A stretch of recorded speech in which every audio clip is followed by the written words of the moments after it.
والمحصنات من النساء إلا ما ملكت أيمانكم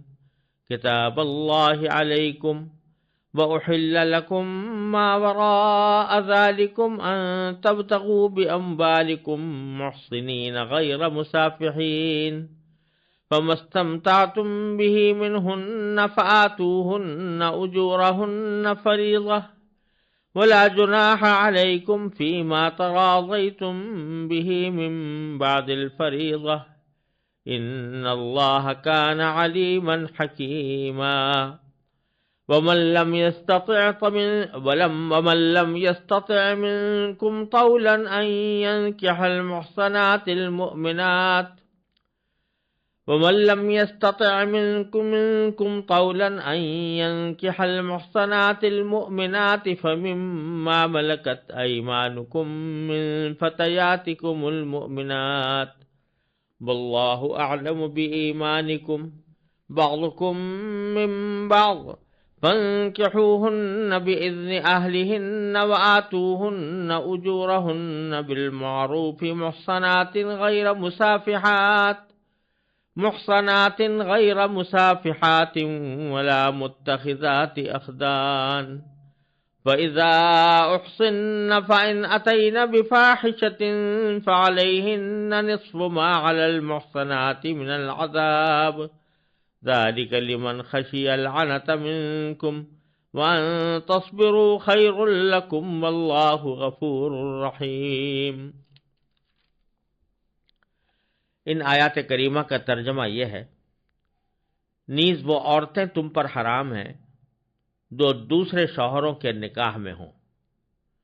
البتہ جو کنیزیں تمہاری ملکیت میں آ جائیں وہ مستثنا ہے۔ اللہ نے یہ احکام تم پر فرض کر دیے ہیں۔ ان عورتوں کو چھوڑ کر تمام عورتوں کے بارے میں یہ حلال کر دیا گیا ہے کہ تم اپنا مال بطور مہر خرچ کر کے انہیں اپنے نکاح میں لانا چاہو، بشرطے کہ تم ان سے باقاعدہ نکاح کا رشتہ قائم کر کے عفت حاصل کرو، صرف شہوت نکالنا مقصود نہ ہو۔ چنانچہ جن عورتوں سے نکاح کر کے تم نے لطف اٹھایا ہو ان کو ان کا وہ مہر ادا کرو جو مقرر کیا گیا ہو۔ البتہ مہر مقرر کرنے کے بعد بھی جس کمی بیشی پر تم آپس میں راضی ہو جاؤ اس میں تم پر کوئی گناہ نہیں۔ یقین رکھو کہ اللہ ہر بات کا علم بھی رکھتا ہے، حکمت کا بھی مالک ہے۔ ان آیات کریمہ میں پہلے محرمات یعنی ان عورتوں کا ذکر ہے جو حرام ہیں، یعنی ان سے نکاح کرنا مردوں کے لیے حرام ہے۔ تو اس کی پہلی قسم تو پچھلی آیتوں میں بیان ہوئی تھی، یعنی وہ عورتیں کہ جو ہمیشہ حرام ہوتی ہیں اور کسی بھی حالت میں ان سے نکاح کرنا حلال نہیں ہوتا۔ اب یہ دوسری قسم کا بیان ہے کہ جن سے وقتی طور پر نکاح حرام ہے لیکن کسی وقت حلال بھی ہو سکتا ہے۔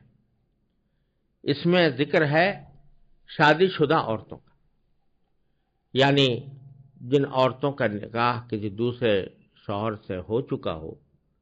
تو جب تک وہ نکاح برقرار ہے تو یہ ساری دنیا کے دوسرے انسانوں کے اوپر حرام ہے۔ ظاہر ہے کہ شادی شدہ عورت سے نکاح کرنے کا کوئی جواز نہیں ہے، کوئی تصور نہیں، لہذا وہ حرام ہے۔ لیکن اگر فرض کرو کہ اس کے شوہر نے اس کو طلاق دے دی اور عدت گزر گئی، یا شوہر کا انتقال ہو گیا اور عدت گزر گئی، تو اب ان سے نکاح کرنے میں کوئی مذاکرہ نہیں ہے، وہ حلال ہو جائیں گی۔ تو ان کی جو حرمت ہے وہ وقتی نوعیت کی ہے اور عارضی نوعیت کی ہے، اس لیے ان کو الگ سے ذکر فرمایا والمحصنات من النساء۔ یہاں ذرا محصنات کے لفظ کے معنی سمجھ لینے کی ضرورت ہے۔ محصنات یہ لفظ حصن سے نکلا ہے۔ حصن کے معنی قلعے کے بھی ہوتے ہیں، اور جب یہ فعل کے طور پر استعمال ہو تو اس کے معنی کسی کو حفاظت میں لے لینے کے ہوتے ہیں۔ تو احسن یحسن احسانا کے معنی ہے کسی کو حفاظت میں لے لینا۔ محسن صاد کے زبر کے ساتھ اس کو کہا جائے گا جس کو حفاظت میں لے لیا گیا ہو، اور محسنہ اس کو عورت کو کہا جائے گا جس کو نکاح وہ جو حفاظت میں لے لیا گیا۔ تو حفاظت میں لینے کے قرآن کریم میں دو مطلب آئے ہیں، دو معنی میں اس لفظ کا اطلاق ہوا ہے۔ ایک تو شادی شدہ عورتوں کے لیے، اور یہ بڑا معنی خیز لفظ ہے جو شادی شدہ عورتوں کے لیے استعمال کیا، تو لفظی معنی اس کے یہ ہوں گے کہ وہ عورتیں جو نکاح کی حفاظت میں آ گئی، یعنی جب تک ان کا نکاح نہیں تھا تو وہ اللہ بچائے ہر طرح کے خطروں کا شکار ہو سکتی تھیں۔ اب نکاح کے تعلق نے، نکاح کے رشتے نے، نکاح کے معاہدے نے ان کو ایک حصار فراہم کر دیا،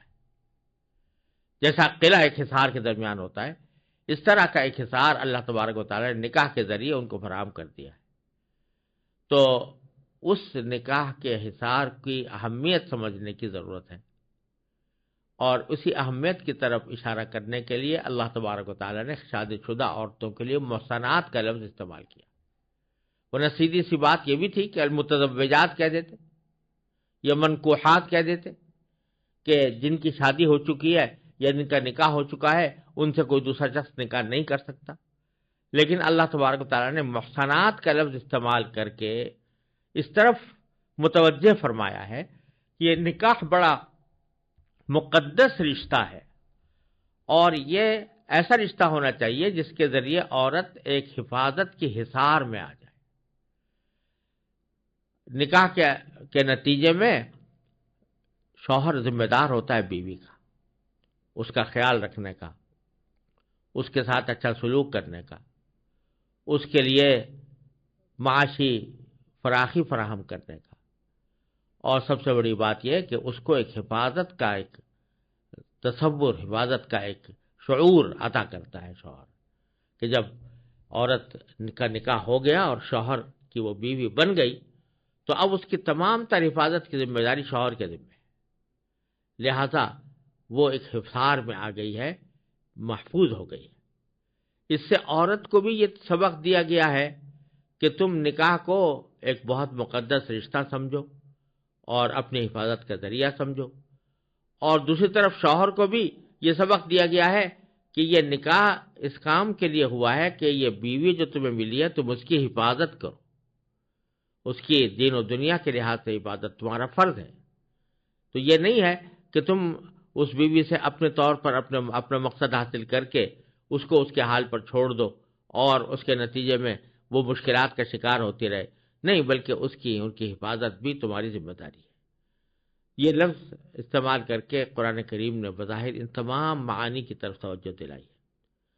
تو فرمایا کہ والمحصنات من النساء، وہ عورتیں کہ جو نکاح کی حفاظت میں آ گئی ہوں، وہ حرام ہے دوسروں کے لیے۔ دوسرا ایک لفظ احسان کا لفظ جو قرآن کریم میں دوسرے معنی اس کے آئے ہیں آزاد عورتوں کے معنی میں، یعنی اس زمانے میں بہت سی عورتیں آزاد ہوتی تھیں، بہت سی غلام ہوتی تھیں، کنیزیں ہوتی تھیں، باندیاں، لونڈیاں کہلاتی تھیں۔ جو آزاد عورتیں ہوتی تھیں ان آزاد عورتوں کے لیے بھی محسنات کا لفظ استعمال ہوتا ہے، یعنی جب محسنات کا تقابل باندیوں سے ہو، کنیزوں سے ہو، تو اس کے معنی ہوتے ہیں آزاد عورتیں، اور جب اس کا تقابل غیر شادی شدہ عورتوں سے ہو تو پھر اس کا معنی شادی شدہ ہے اور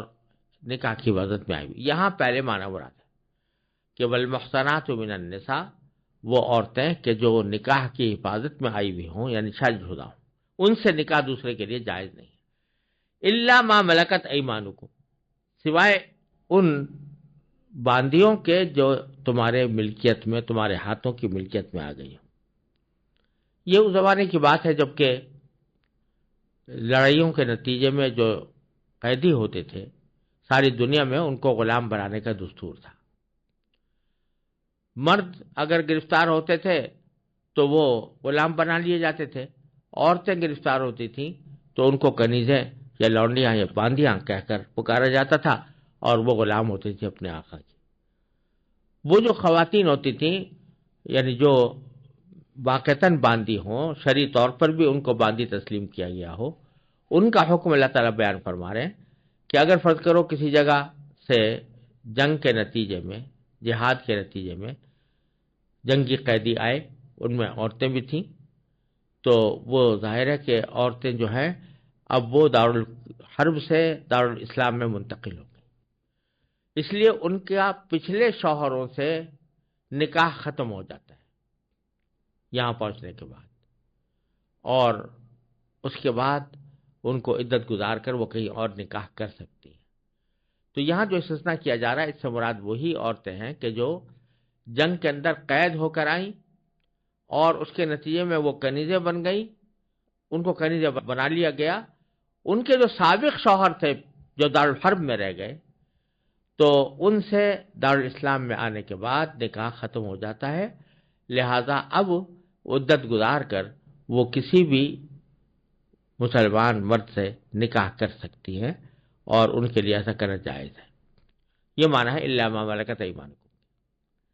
کتاب اللہ علیکم، اللہ نے یہ احکام تم پر فرض کر دیے، یعنی یہ محض چاہت اور خواہش کی بات نہیں ہے، بلکہ اللہ تعالیٰ نے حکم دے کر فرض کر دیے ہیں یہ احکام کہ فلاں فلاں سے نکاح جائز ہے، فلاں سے جائز نہیں ہے، اور تم عورتوں سے نکاح کر سکتے ہو تو ان شرائط کے ساتھ کر سکتے ہو۔ چنانچہ آگے ان عورتوں کا ذکر ہے کہ جن سے نکاح جائز ہے۔ ظاہر ہے کہ جن عورتوں کے بارے میں قرآن و سنت نے وضاحت کے ساتھ کہہ دیا کہ ان سے حرام ہے، وہ تو حرام ہو گئی، لیکن اس کے سوا ساری حلال ہے۔ جیسے فرمایا وَأُحِلَّ لَكُم مَّا وَرَاءَ ذَلِكُمْ، جن عورتوں کو ہم نے حرام قرار دیا ان کے سوا ساری عورتیں تمہارے لیے حلال ہیں۔ البتہ اس نکاح کی حلت کو بیان کرنے کے لیے اللہ تعالیٰ نے 3 قسم کی شرطیں لگائی کہ کسی بھی عورت سے نکاح اس وقت جائز ہوگا جبکہ ان 3 شرائط کی پابندی کی جائے۔ پہلی شرط یہ بیان فرمائی کہ ان تبتغوا باموالکم، کہ تم عورتوں کو چاہو اپنا مال دے کر، اس سے مراد مہر ہے، اور شریعت نے یہ حکم دیا ہے کہ جب بھی کوئی نکاح ہو تو اس میں شوہر کے اوپر واجب ہے کہ وہ عورت کو مہر دے یا مہر کا وعدہ کرے، عقد کرے۔ یہ مہر لازمی شرط ہے نکاح کی، اور شریعت نے اس درجہ اس کو اہمیت دی ہے کہ اگر بالفرض دونوں کسی وقت یہ کہہ دیں ہم بغیر مہر کے نکاح کرتے ہیں تو ان کا یہ کہنا معتبر نہیں، پھر بھی مہر واجب ہوگا، اور وہ مہر مثل ہے۔ تو مہر کو ایک لازمی شرط قرار دیا ہے اللہ تعالیٰ نے نکاح کے لیے۔ اس میں بھی بڑی عجیب حکمت ہے کہ جب شوہر مہر دے گا یا مہر کا کم از کم معاہدہ کرے گا دینے کا کہ میں فلاں وقت میں ادا کروں گا، تو اس کو اپنی ذمہ داری کا احساس ہوگا کہ میں یہ کوئی کھیل کرنے نہیں جا رہا ہوں، بلکہ ایک باقاعدہ عقد کر رہا ہوں، باقاعدہ معاملہ کر رہا ہوں، باقاعدہ معاہدہ کر رہا ہوں، جس کے معاوضے میں میں پیسے بھی دے رہا ہوں۔ تو اس کے نتیجے میں اس عقد کی، اس معاہدے کی ایک اہمیت دل میں پیدا کرنا مقصود ہے، اور دوسری طرف یہ شوہر کی طرف سے بیوی کا اکرام ہے کہ اس کو اپنے نکاح میں لانے کے لیے بیوی اپنے میکے کو چھوڑ کر آ رہی ہے، اپنے ماں باپ کو چھوڑ کر آ رہی ہے، اپنے بہن بھائیوں کو چھوڑ کر آ رہی ہے، شوہر کے لیے اتنی بڑی قربانی دے رہی ہے، تو کم از کم شوہر کو کوئی مالی طور پر تو کوئی اپنی اس کی ذمہ داری اٹھانے کے لیے، اس کے کو اعزازیہ دینے کے لیے، اس کو ایک طرح سے ایک اکرام کرنے کے لیے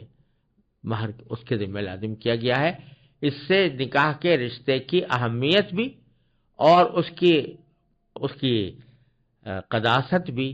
اور اس کا تقدس بھی اس میں بتایا جا رہا ہے۔ تو پہلی شرط تو یہ ہے کہ مال مقرر کیا جائے، اور یہاں یہ عرض کر دینا مناسب ہے کہ اگرچہ شریعت نے اس کی ایک کم سے کم مقدار مقرر کر دی ہے، 10 درہم چاندی کے، وہ ہر دور میں اس کی قیمت بدلتی رہتی ہے، لیکن بہت زیادہ قیمت نہیں ہوتی وہ، لیکن کم سے کم حد مقرر کر دی ہے۔ اس سے کم اگر کوئی مقرر کرے گا تو پھر وہ بھی مقرر کرنا درست نہیں ہوگا، بلکہ اس کم سے کم حد تک واپس آنا ہوگا۔ اور اس کی وجہ سے چونکہ کم سے کم مقدار مقرر کی گئی ہے 10 درہم شریعت کی طرف سے، تو بعض اوقات لوگ اس کی بنا پر یہ سمجھتے ہیں کہ مہر جتنا کم ہو اتنا ہی اچھا ہے۔ یہ شریعت کی نظام ہے، سب سے زیادہ پسندیدہ یہ ہے کہ مہر بہت کم ہو۔ یہ خیال بالکل غلط ہے۔ مہر در حقیقت پہلی بات تو یہ ہے کہ چونکہ عورت کا اکرام ہے اور ایک عقد کے ذریعے اس کو دیا جا رہا ہے، لہذا اس کو معتد ہونا چاہیے، قابل لحاظ ہونا چاہیے۔ ایسا نہیں کہ معمولی سی کوئی چیز مقرر کر دی، تاکہ جس سے اکرام معلوم ہو، اکرام ہو، احترام ہو۔ اس لیے شریعت نے ایک حد کم سے کم کی مقرر کر دی، لیکن شریعت کا اصل مزاج یہ ہے کہ عورت کا اصل حق وہ مہر ہے جس کو مہر مثل کہا جاتا ہے، یعنی اسی کے اپنے خاندان میں جو دوسری عورتوں جو اس کی ہم عمر بھی ہوں، اس کے ہم خاندان بھی ہوں، اور بحثیت مجموعی اس کے ساتھ ایک جوڑ کی خواتین ہوں، ان کا جتنا مہر مقرر کیا گیا ہے خاندان میں، اتنا مہر مہر مثل کہلاتا ہے۔ مہر مثل عورت کا حق ہے، اور اس وجہ سے اگر مہر مثل سے کم کرنا ہو تو بغیر اس کی اجازت کے ایسا کرنا درست نہیں ہے، اجازت بھی خوش دلی کے ساتھ ہو۔ لہذا یہ سمجھنا کہ مہر کو کم رکھنا کوئی فضیلت کی بات ہے، بہت کم رکھنا، یہ بات درست نہیں۔ ہاں، شریعت نے اسراف ہر جگہ ناپسند کیا ہے، تو اتنا مہر مقرر کر دینا کہ جس کے بعد آدمی کو دینے کی گنجائش ہی باقی نہ رہے، اور اس کے نتیجے میں آخر میں بیوی سے چار و ناچار معاف کرانے کی نوبت آئے، تو یہ بات پسندیدہ نہیں ہے، یہ بات درست نہیں ہے۔ بلکہ آدمی کو چاہیے کہ وہ اتنا مال مہر کے اندر مقرر کرے جو قابل لحاظ ہو اور مہر مثل کے مطابق ہو۔ دوسری شرط نکاح کو حلال کرنے کی اللہ نے بنائی کہ محسنین، تم عورتوں کو حفاظت میں لینے والے ہو۔ اس کے معنی یہ بھی ہو سکتے ہیں کہ عورتوں کو حفاظت میں لینے والے ہو، یعنی اس کا مفعول عورتوں کو قرار دیا جائے، اور اس کے معنی یہ بھی ہو سکتا ہے کہ تم اپنے آپ کو حفاظت میں لینے والے ہو، محسنین انفسکم۔ اس کے معنی بھی یہ ہے کہ نکاح کرنے کا مقصد محض وقتی طور پر ایک جنسی لذت اٹھا لینا نہ ہو۔ یہ نہیں ہے کہ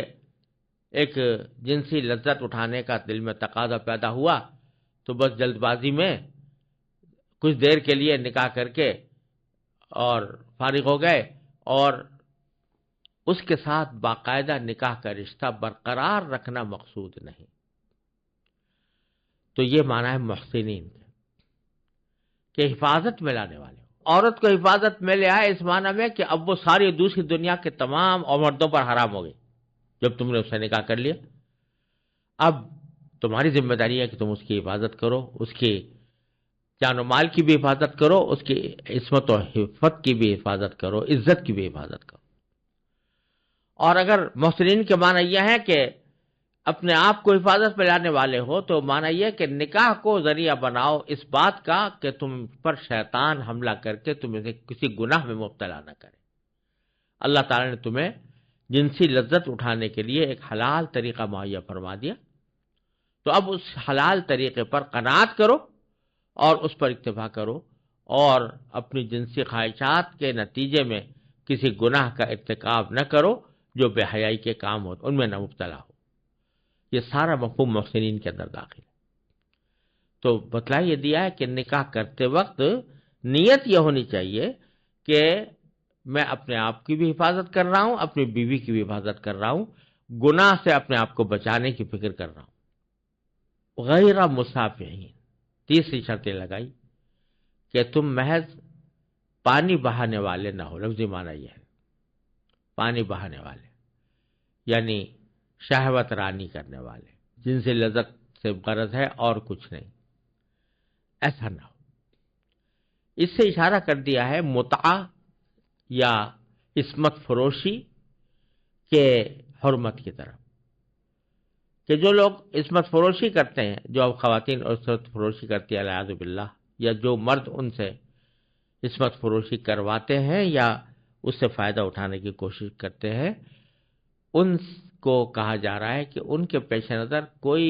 بنیادی مقصد نہیں ہے، سوائے اس کے کہ وقتی طور پر ایک جنسی تقاضا پیدا ہوا ہے، اس جنسی تقاضے کو وقتی طور پر تسکین دے کر پانی بہا دیں، مسافرین۔ پھر اس کے بعد کوئی تعلق نہیں اس عورت سے جس کے ساتھ یہ معاملہ کیا تھا، پھر نہ اس کے ساتھ کوئی نکاح کا تعلق ہے، نہ کوئی معاہدہ ہے،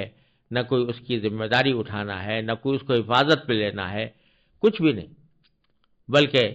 صرف ایک وقتی شوق پورا کر کے، وقتی خواہش پوری کر کے اس کو چھوڑ دیا، جبکہ مقصود تھا محسنین، حفاظت اپنی بھی اور اس کی بھی، اور ایک ایسا خاندانی نظام وجود میں لانا کہ جو تقدس رکھتا ہو۔ اس قسم کے جو عارضی انتظامات کیے جاتے ہیں عصمت فروشی کے یا متاع کے، اس میں یہ دونوں باتیں مفقود ہوتی ہیں۔ کوئی ایسا خیال نہیں ہوتا کہ ہم ہمیشہ ایک دوسرے کے ساتھ ساتھی رہیں گے اور ہم آپس میں اپنی زندگی اکٹھے گزاریں گے اور ہماری ایک دوسرے کے اوپر ذمہ داریاں بھی ہوں گی، ہمارے حقوق بھی ہوں گے۔ یہ سب باتیں فراموش کر کے محض ایک وقتی جذبے کے تحت 1 گھنٹے کے لیے، 1.5 گھنٹے کے لیے، 1 دن کے لیے، 2 دن کے لیے، 4 دن کے لیے کسی کے ساتھ رابطہ کر لیا اور اس کے بعد پھر اس سے الگ ہو گئے، تو یہ مسافحین میں داخل ہے، غیر مسافحین، اس حالت میں کہ تم پانی بہانے والے نہ ہو۔ لفظی معنی تو یہ ہے، اور پانی بہانے سے مراد شہوت نکالنا۔ پھر فرمایا فَمَسْتَمْتَعْتُمْ بِهِ مِنْهُنَّ۔ اب یہ 3 شرطوں کے ساتھ جب نکاح ہو گیا حلال عورت کے ساتھ، اب اس سے فائدہ اٹھاؤ، بے شک اس سے جو لطف اٹھانا ہے وہ لو۔ فَمَسْتَمْتَعْتُمْ بِهِ مِنْهُنَّ، جب ان خواتین سے تم نے استمتاع کیا یعنی لطف اٹھایا، تو فَآتُوهُنَّ أُجُورَهُنَّ فَرِيضَةً، تو ان کے مہر ان کو دو فریضہ، اس حالت میں کہ یہ اللہ تعالیٰ کی طرف سے ایک فرض ہے، اللہ تعالیٰ کا ایک فرض سمجھ کر مہر ادا کرو۔ اس میں ایک تو طرف تو تنبیہ یہ فرما دی گئی کہ مہر ادا کرنا اہتمام کے ساتھ ضروری ہے۔ بہت سے معاشروں میں مہر کو کوئی اہمیت ہی نہیں دی جاتی، اور نہ دینے والے کے ذہن میں یہ بات ہوتی ہے کہ ہمیں کبھی دینا ہے، نہ لینے والی کے دل میں یہ بات ہوتی ہے کہ ہمیں کبھی لینا ہے، بلکہ اس کو وہ ایک عام کارروائی سمجھ کر ایک وقتی لذت اٹھانے کے لیے کر لیتے ہیں۔ تو اللہ تبارک و تعالیٰ یہاں پر فرما رہے ہیں کہ تم یہ سمجھو کہ تم نے جو اٹھایا اس کا پھر اجر یعنی مہر ادا کرو، اور یہ فریضہ ہے تمہارے ذمہ مہر کا ادا کرنا۔ ولا جناح علیکم فیما تراضیتم بہ من بعد الفریضہ، مہر کی ایک مقدار مقرر کرنا نکاح کے اندر یہ تو ضروری ہے، لیکن جب ایک مقرر ہو گیا، عورت اس کی مستحق بن گئی، بعد میں باہمی رضامندی سے اس میں کمی بیشی کرنا چاہے تو اس میں کوئی حرج نہیں، یعنی مہر شوہر چاہتا ہے میں نے مہر کم مقرر کیا تھا میں زیادہ کر دوں، اور بیوی چاہتی ہے کہ بھئی میں نے زیادہ مقرر کروا لیا تھا کم کر دوں، تو دونوں کو باہمی رضامندی سے، یک طرفہ طور پر نہیں ہو سکتا، لیکن باہمی رضامندی سے وہ آپس میں کوئی کمی بیشی کر سکتے ہیں۔ تو فرمایا کہ ولا جناح علیکم فیما تراضیتم بہ، تمہارے اوپر کوئی گناہ نہیں ہے اس مقدار میں جس کی تم نے آپس میں رضامندی سے مقدار مقرر کر لی ہو، من بعد الفریضہ، ابتدائی قرارداد کے بعد، من بعد الفریضہ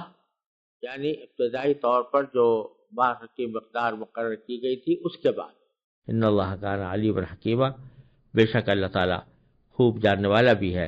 اور خوب حکمت کا بھی مالک ہے۔